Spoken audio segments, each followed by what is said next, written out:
Ladies and gentlemen, welcome back to the Purpose in Youth podcast with your favorite bearded man, the one, the only, Bobbbaaaay. Today I'm here to talk to you guys about how to send the perfect email. I can't guarantee that what I'm about to say is going to get you a response, but what I think I can promise you is that this formatting or approach to emailing is your best bet at ever getting a response. This is something that I learned very early on, kind of getting into this whole content world, and maybe even in college, of just there's etiquette to actually emailing, and you want to pretty much email people and understand that there are going to be people out there that get maybe tens, hundreds of emails a day. And so if you want any chance at getting them to respond to your emails, you need to get right to the point. You need to be very precise. Every word has to be calculated, and every sentence, everything is accounted for. And I want to first start off by saying this.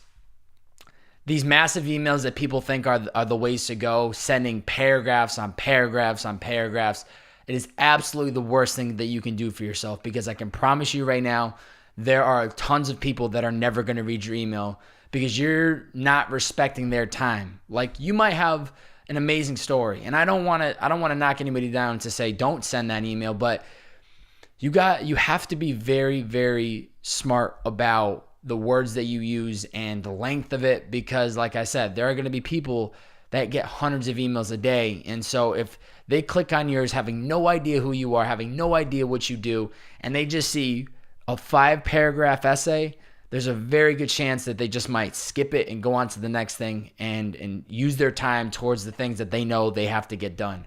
And so I'm going to explain the formatting of how I approach getting guests onto my show, podcasting. And if that isn't what you do, that's fine. I think the idea of what I do is very translatable to anybody out there. So I think to start off, it's very, very important.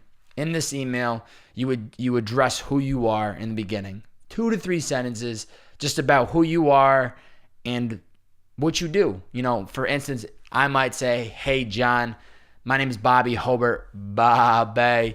I host Purpose in the Youth podcast focused on unfolding the stories of passionate people. In the past, I've had artists, DJs, producers, entrepreneurs, vloggers, and so on and so forth." Great. Sets the tone.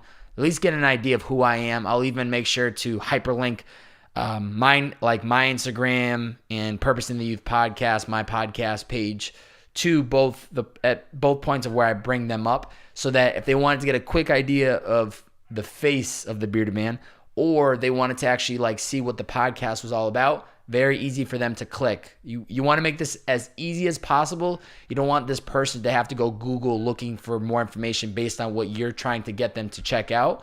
And so you need to make this as simple as possible, that they can literally just with a click of a mouse, just click around and get to see what you're all about and what you're offering. So I address that, who I am, give them an idea of what I'm all about. I then go into a second paragraph. Now, mind you, each of these paragraphs is no more than 2 to 3 sentences. 4 at the very most. Next paragraph, I'll go into why I'm reaching out to them. Why I want to get John. We're just going to use the name John, and that's my middle name, so shout out to any Johns out there. That could be taken wrong. But anyway, I'll say "Hey, John, really am interested in what you do. I've been following your business for the last 3 to 5 years. I respect the hustle. I'm reaching out today because I would like to get you onto the show, and get your story on the show. We can go through your childhood, college years, how you got into the business, some of the biggest lessons learned, what your definition of success is, and so on and so forth." So in that second paragraph, I'm now addressing why I'm even reaching out to them. John wants to know, why is this person emailing me? I addressed who I am. They have an idea of who Bobbbaaaay is, but they still don't understand why I'm emailing them. And maybe they'll get an idea because I say that I'm a podcaster, but still I need to pretty much formally say why I'm emailing them. And so that second paragraph is all about why you're reaching out to them and showing them you did the research. And, you don't want to just come across as somebody that just found them on Instagram and you're just sending a Hail Mary because you think oh wow, they have a lot of clout, they have a lot of following, they make a lot of money, I want to meet up with them, or I want to do business with them. You have to show them that you even did any amounts of research, and that's how you're going to get that response. So I set it up. Boom. That second paragraph about why I'm reaching out to them, looking to get them onto the show. Below that is when I kind of lay out a couple instances on where they can check out some direct work. So as I said before, I hyperlinked my name, I hyperlinked the podcast page, but now this is me pretty much with over 100 episodes. You could probably see if you're watching visually. It's pretty hard, right? Somebody that's like, oh, let me go check out his podcast. Oh, wow, he has over 100 episodes. He's got a couple group episodes. He's got a lot of solo podcasts. They don't know where to start. And so I will guide them and say, most of the time right now, it ends up being Drama's podcast from Short Story Long, just because he, for me, still is one of the, the most proud podcasts I've ever done. And it's also good because a lot of people know who Drama is. So I'll use my previous work. If you get a chance, check out episode 84 with Drama. Humbleness is a necessity. And then I'll hyperlink YouTube, Spotify, iTunes, SoundCloud. Once again, making this very clean cut and presentable for them so that they know exactly what they're clicking into, okay? I'm not going to say like, hey, John, go check out episode 84 if you want to get to know more. No, you need to make sure that everything is laid out. Once again, I don't know why I thought of this, but you want them to literally just use a mouse to click around and get to know you. You don't want them to have to search and go deep diving into the internet to find you. Lay it all out on the email. And so I'll say humbleness is a necessity with Drama. I'll hyperlink it. Great. Now they have a couple pieces of content they can look into. I'll then use a second piece of content. You don't want to overdo it. You don't want to like list hundreds of things you've done. I'll use a second piece of content. Right now it's the 2-year mini doc, which I'm really proud of. Shout out to my man Kirk who put that together.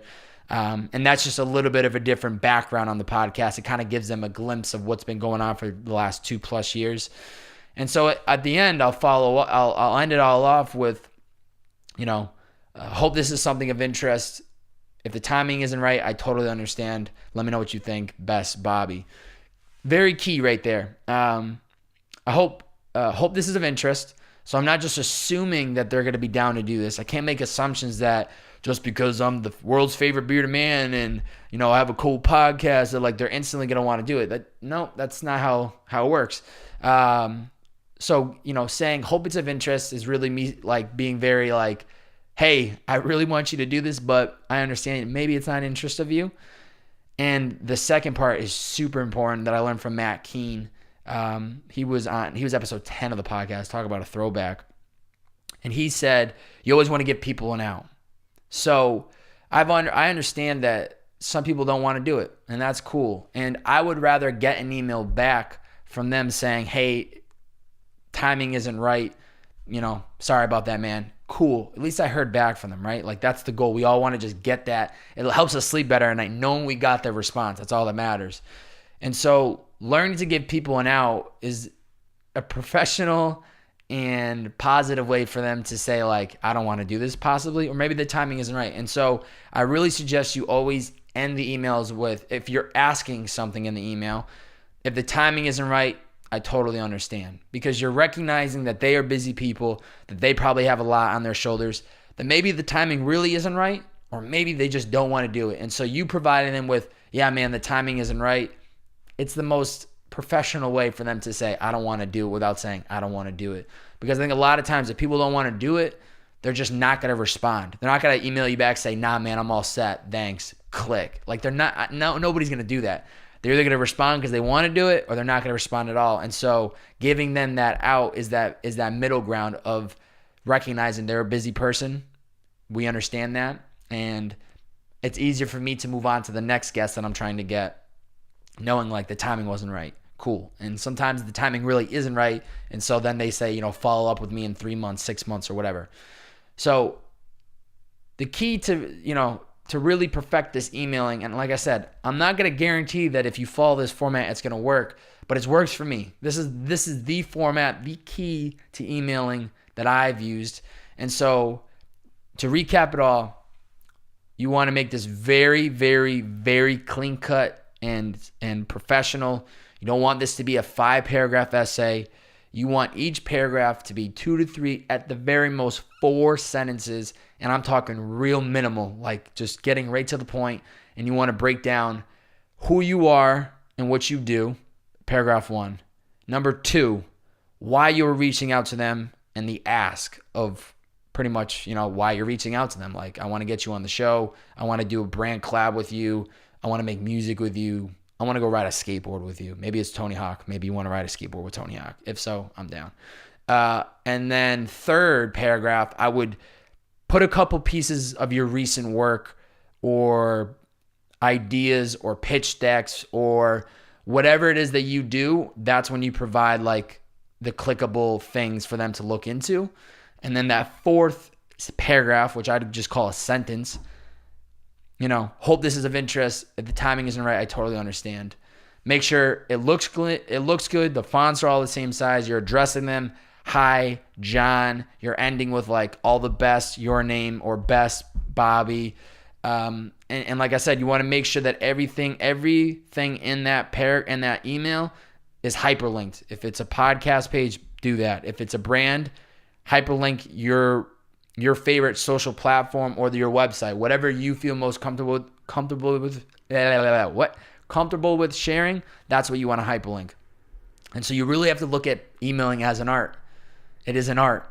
If you're able to really perfect it and make it beautiful, there's a higher likelihood you're going to get what you want. And at the very minimum, you're going to get a response. And I think for a lot of us, it's tough because we don't get response. There's times I don't get responses either.